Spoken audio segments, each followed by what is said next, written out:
So I recently saw The Revenant, a survival movie that's not afraid to depict really deep and animalistic emotions like fear, desperation, and just raw displays of anger and violence. But despite all these things that the movie has going for it in, the rated R blockbuster high entertainment department, what I find more interesting is how it's juxtaposed, how it's arranged right next to really beautiful cinematography of the American Rockies. Am I looking at National Geographic or am I watching a survival movie? I can't really tell at this point. They don't even use fake lighting when it came to filming this movie. All the lighting is very natural and they just filmed in a relatively remote location of the United States to capture that vibe. Needless to say, this movie is easily one of the prettiest movies I've ever seen, hands down. And it's not just the cinematography that takes this very beautiful and slow approach. The plot itself takes brief excursions to show really actually very sensitive moments from the main character's past. And these moments clash with the very harsh environment that Hugh Glass finds himself in. The soundtrack as well is also really ambient and sometimes very warm. The soundtrack of this movie is composed by one of my favorite composers. His name is Ryuichi Sakamoto, and in case you haven't listened to it, I'm gonna put a link to Merry Christmas Mr. Lawrence in the description down below because it's probably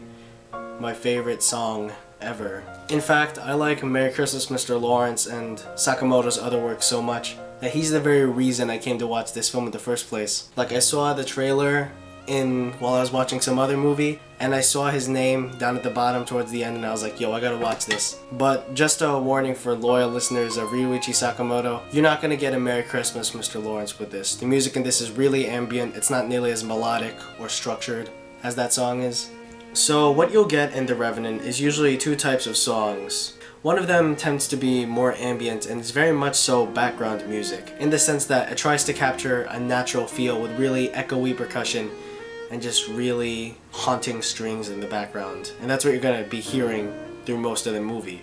The other kind of music is for action scenes, which, believe me, there are plenty in this movie. These songs are very fast-paced, very percussion heavy, and they just really fit well. The entire soundtrack, I might as well say, just fits very well as background music for the movie. So I've mentioned the gore, I've expounded on its more artistic elements, and I've made the statement that both of these are juxtaposed in the same movie, in the same 2 hours and 30 minutes. So what are we to draw from this? Why are these two elements interplaying so frequently in the movie? What does it mean? Well, for me, what this contradictory arrangement is just very realistic poetry, if anything. And I know that may be kind of a misleading term, so just let me explain what I mean. The Revenant contains all the elements you need for a good piece of literature. It has all the flowery language, symbolism, and imagery that you would expect from a good poem. However, the message it conveys is nothing flowery at all, but rather it uses these elements to explain the beauty and also the terror of the natural world. Essentially, the movie shows us what happens when a person is taken to a place that's more primitive and they're forced to completely rely on their natural instincts. This kind of primitive world seems so foreign to the most of us, and that's what makes the movie resonate, because it speaks to something we don't acknowledge that much, the human instinct to survive, and it's not always pretty. So I've been talking about inner animals a lot, and many good survival writers, they tend to employ that in their stories. This often culminates to the main character being compared to an animal. In elementary school, I had to read two survival books, the first one being Hatchet by Gary Paulson, and the other one being The Island of the Blue Dolphins. Brian from Hatchet sympathizes with and is characterized by a lot of animals that he encounters throughout his journey. Actually, I should say journeys because there's multiple books, by the way. For example, he's shown to have similar hunting instincts and a sense of protection as a bear. And he's also shown to have the same fear and helplessness as a moose being torn apart by a pack of wolves. Yes, I read that scene when I was 10 years old, and yes, it mortified me. The Island of the Blue Dolphins is much more direct with its characterization, with the main character being related to dolphins because she's serene or something, and I don't know, I didn't like that book that much. But what's important is that it's there, and it's also present in The Revenant.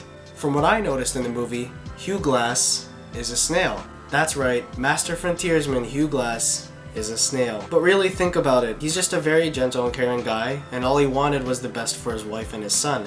He doesn't display open malice that other predatorial animals would. Even the cinematography drives this point home, with just all the very slow crawling scenes that you see littered throughout the movie. Hugh has a general inability to take immediate action to protect himself or others, whether it be from a bear or from a bad guy like an Indian or a corrupt frontiersman. Not to mention, the canister that saved his life, it had a snail shell on it. But I think the greatest example of his snail-like characteristics is by Hugh Glass's prime virtue, his determination. That's why he's called the Revenant. He refuses to die. Like, yo, if you really want to oversimplify things, the Revenant is pretty much just the Itsy Bitsy Spider the movie. I know that makes it sound really lame, but that's really what it is. It's a movie about survival and determination. So in the same way that a snail will take as much time as it needs to reach its final destination, Hugh will also take all the time and all the determination he needs to survive and reach his end goal. So those are just a few observations I made while watching this movie. Certainly there are many more you could glean just because of how thematically rich this movie is. And be sure to comment anything that I didn't mention down in the comments below, and I'll be sure to read them. I'll see you guys next time.